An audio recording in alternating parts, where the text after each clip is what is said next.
Speaking with the Mayor of Bayou Vista, Mayor Dan Konya. Today is here on the courthouse steps in Galveston County. And why are you here, Mayor?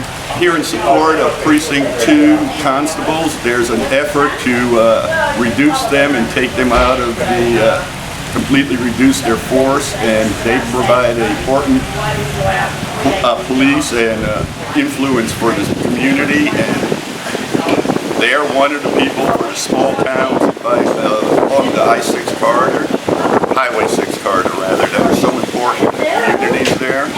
And without them, it will severely impact our economic and just general safety of the communities. And we really need them to stay intact. Thank you, Mayor. Thank you. I'm now here with Galveston County Tax Assessor Collector Cheryl Johnson on the steps of the Galveston County Courthouse. And why are you here, Ms. Johnson? I'm here to show my support for our constables and our public safety issues related to Galveston County, and because as a constitutionally elected official and countywide elected official, all of our budgets are being impacted by the whimsical actions of our Commissioner's Court, and it's going to affect our citizens. And so I'm here to support all the other elected officials and the citizens of Galveston County. Thank you, ma'am. You're welcome. Now I'm speaking with Tom Barbie, the representative of the Combined Law Enforcement Officers Associations of Texas, otherwise known as CLEAT. And he's here representing the constables of Galveston County, I believe. Mr. Barbie, tell us why you're here. It's a very wonderful day for me. Not only do I get an opportunity to represent the constables, but the other elected officials in Galveston County as well. Budgetary cuts, fiscal management, that's the preview of Commissioner's Court. Problem with it is once you get to a certain level of cutting, you start interfering with the ability of elected officials to perform their constitutional functions, and you start taking away benefits and abilities from the citizens, and with no discussion, with just a rubber stamp. So we're here to just oppose the wrangling of a elected position by Commissioner's Court and bulldogging them by utilizing the budget. Thank you, Ms. Barbie. I'm sure we'll be hearing more from you and your organization in the near future. Thank you. Thank you. Now I'm speaking with Bill Young, independent candidate for Galveston County Judge in the next election. Mr. Young, tell us why you're here today. I'm here today to support our Galveston County law enforcement folks, especially our constables, and a lot of them on the chopping block, and of course I don't agree with the method that they're doing and the way that they're doing things that I hear about. I'm here to support them. Short and sweet. Thank you, Mr. Young. I'm now speaking with Michelle Hatmaker, a local realtor and also a candidate for Galveston County Judge in the just passed election. Right. And Ms. Hatmaker, tell us why you're here today. Well, I'm here as you mentioned, a candidate that had run for Galveston County Judge. I'm here as a taxpayer, and I'm here as a concerned citizen. During my campaign, one of the major issues that we focused on was the fact that the constables and JPs were seeing serious and drastic budgetary cuts, and the whole process just didn't pan out the way that it should or that was logical. From the initial meeting that was posted late on a Friday afternoon and then a vote that was held early on the following Monday morning, the community and the citizens were not aware of the changes that were being made. The reduction in constables and JPs may be necessary, but it appears that there really hasn't been any type of an audit or a study. And our county is growing daily. As a real estate professional, I see people moving into the county all the time, and we need more law enforcement. Our citizens and our taxpayers, they need to know they're safe and secure in their homes. And they need to know they can conduct business as necessary when they need a JP court for whatever process may be involved with an eviction or other business issues. What our county commissioners and our current county judge are doing is reprehensible. In addition, it appears that it may be politically motivated and that it's retribution for the support that some of these elected officials have given certain candidates. That is totally unacceptable, and I think the public is tired of dirty politics. I think the public is tired of politicians. They vote into office with high hopes of having things run correctly, properly, and above board, and we're seeing that's just not happening within our Commissioner's Court right now. So I support what the constables and JPs are doing. I support the fact that the elected officials are here and care about our citizens. And I hope that each and every citizen stands up and calls the county judge, calls their commissioner, and voices their concern about these decisions that are being made. And we thank you, Ms. Hatmaker. Good luck to you in your future political endeavors. Thank you.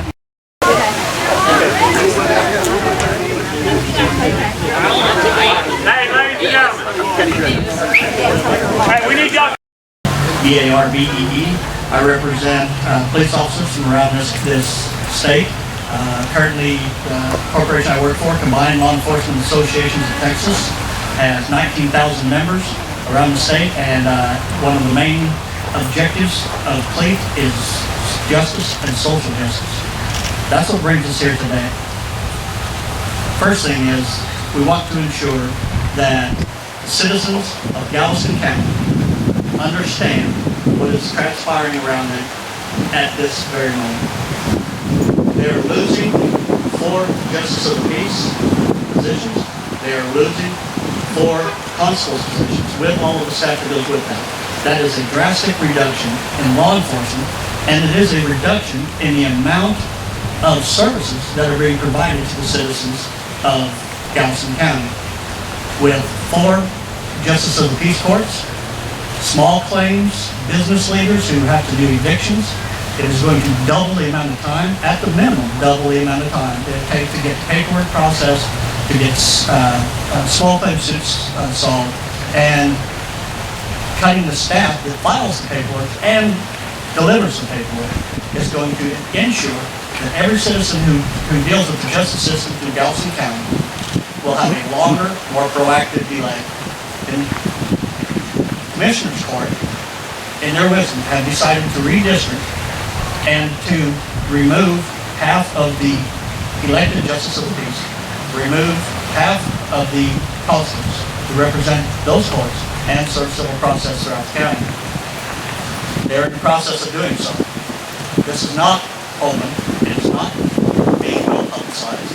It is not something that I believe that they would even be proud of.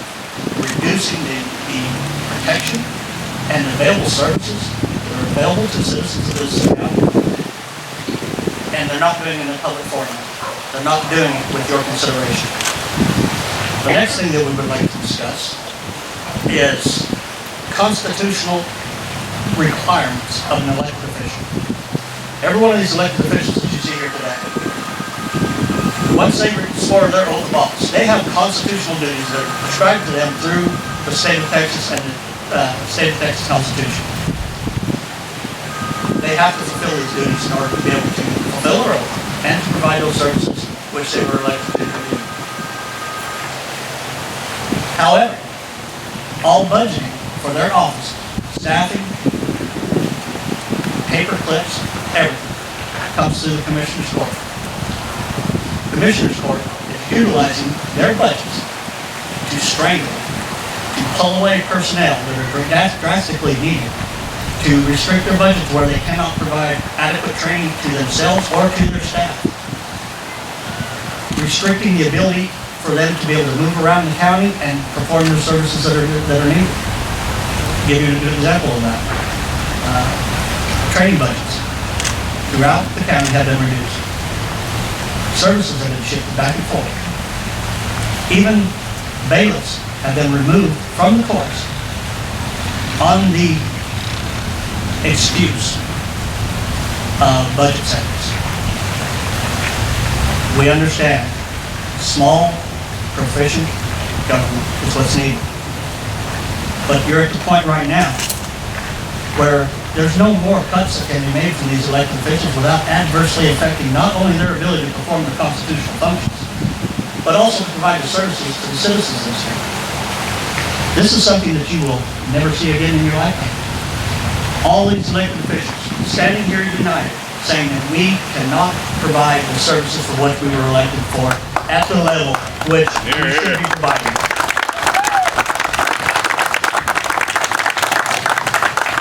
Citizens of Galveston County stand up, pay attention, call the commissioners, ask them why they're going to have to travel 102 miles to be able to go to a justice of the peace court, where it was right around the corner the next day. Ask them why, as a business leader, if you own a hotel, if you own an apartment complex, what happens when you get to evictions? And there's nobody there to assist you with your evictions. We understand the object, reducing the county budget, reducing taxes to citizens.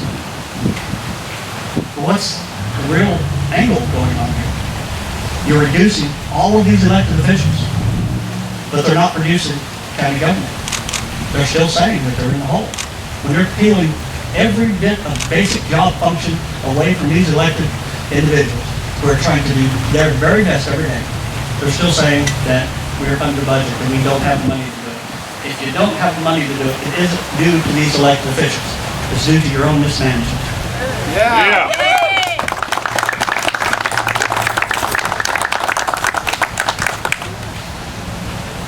Today is a very dramatic day in the history of Galveston. These elected officials are standing together. They're saying that the citizens of Galveston County are more important than the government of Galveston County or any political party, any non-affiliated party, anything. The citizens are number one. You have everybody out here sweating profusely. And they're doing that for the citizens, building right at the best level of service to everybody in Galveston County, no matter your political party, no matter your race, creed, or religion. Your elected officials are here for you. What we're asking at this time is for county commissioners to allow our elected officials to do the jobs that they were elected to do, and that's provide the services they were going to do. I'll field some questions. How some friends of Commissioners Court are receiving benefits, where elected officials are getting stripped of benefits. Exercise your right for information. Exercise your right to vote, to not enforce. Register to vote.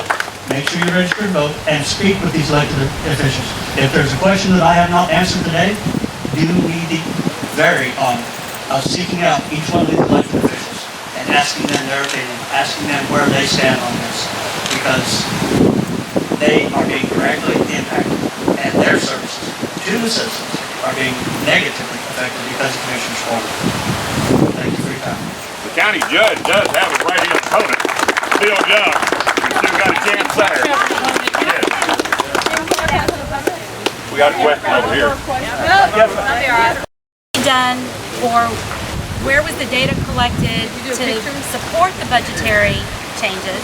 And if not, is this potentially and probably politically motivated and a way of retribution? The question was asked if this issue was a truly budgetary decision, or whether the county did a audit to find out what it is. Where is that audit? How is it determined that this is a financially sought issue? And if there isn't one, then is this a political issue? I was at the Constable's budget hearing in the courthouse, and one of your elected county commissioners stated simply, this was thrown together and it's political.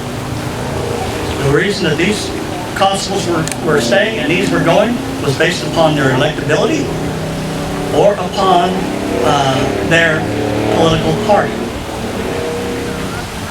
If you don't believe me, check it out. The right thing to do for the citizens, and these officials have put their own careers on the line with retaliation from the Commissioner's Court to come out here and do the right thing and support our constables and our deputies. Yes, sir. Yes, sir. John Bentley. I just wanted to raise the question and the thought in everybody's mind that may see this is that Galveston County is one of the top 10 terror targets in the world, folks. We cannot afford, stand, or put our children or grandchildren at risk for the benefit of Galveston County. Galveston County is us, and I assure you we're willing to do what's necessary. And it appears that our county commissioners are trying to nickel and dime us to death, and whether this is a political ploy, whether this is gamemanship, we don't know, but we do know they're threatening the safety of our children and our grandchildren. And many of you do not know that on any given day, Galveston County has $300 million in the bank on any given day. Call them and ask them. Go to the bank, check them out, check the finances. It's there. They're nickel and diming us. They're hiring extra people for their own staffs. They're opening satellite offices. Everything is for them. And we are footing the bill once again. If we can't stop it in Galveston County, we sure as by gosh can't stop it in the federal government or the state. Thanks.